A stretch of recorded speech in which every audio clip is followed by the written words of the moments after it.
Are you a female watching this video and seeking answers for the miniature-sized non-functional pockets in your apparel? Or are you someone who often notices more than half of the mobile phones sneaking out from the pockets of females? As far as female clothing is concerned, pockets are a privilege. But why is it so?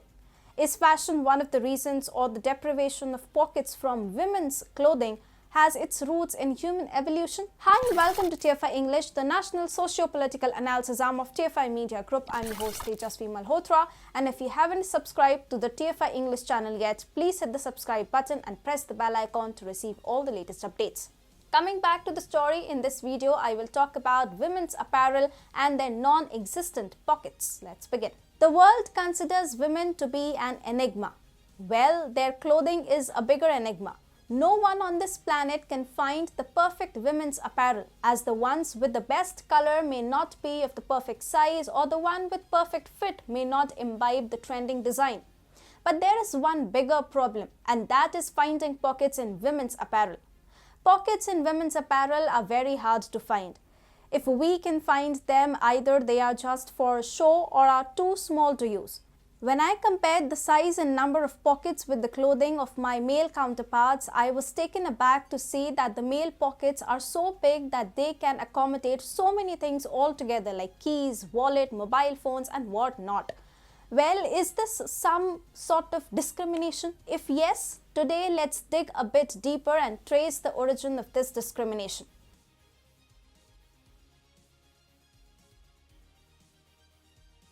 The omission of pockets in women's clothes did not happen by chance and poses a history to trace. Before 17th century, there was a common practice of carrying pouches that were slung from a rope, which helped both the men and women to carry essentials.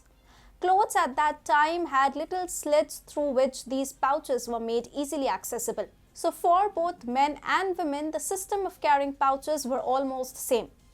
During the 17th century, the idea of swing pouches right from the clothes gained popularity.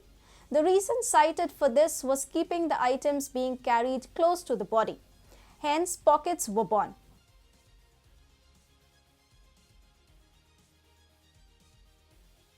The swing began to be done right into the linings of the coats, waistcoats and breeches of men, while women still had to rely on separate pouches that sat underneath their petticoats.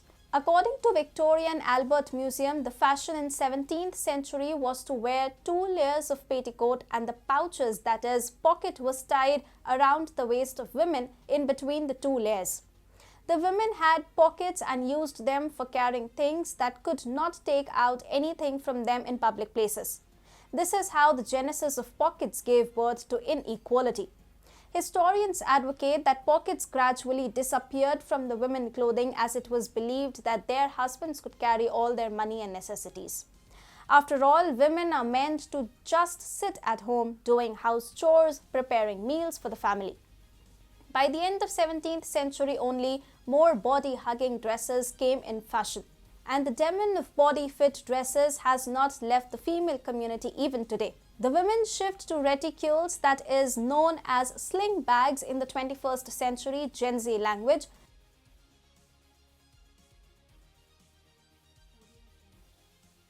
with the arrival of body-hugging dresses, women started opting for small decorative bags called reticules that could merely fit a hanky or a few coins. The sexist world thought that women don't need functional pockets as they don't have any access to property or money. As women began going out and started working, the need for pockets grew exponentially. Women started demanding pockets, and finally in the 20th century the rebellion bore some fruits and pockets began to be sewed in skirts and dresses, among others. As more women started working in the fields, the era of pants began. Companies began to design pants for women, that too with pockets.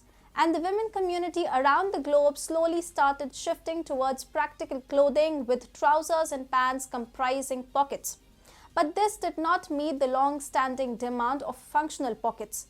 Here, fashion came into play. The clothing got slimmer, and slowly the big-sized pockets were reduced to small, just for show, non-functional pockets.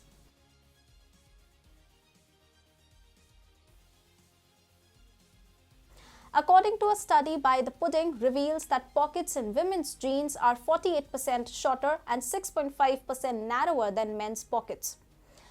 The study was conducted on around 80 pair of jeans and was found that men had pockets of 9.1 inch length, whereas women had pockets with 5.6 inches length.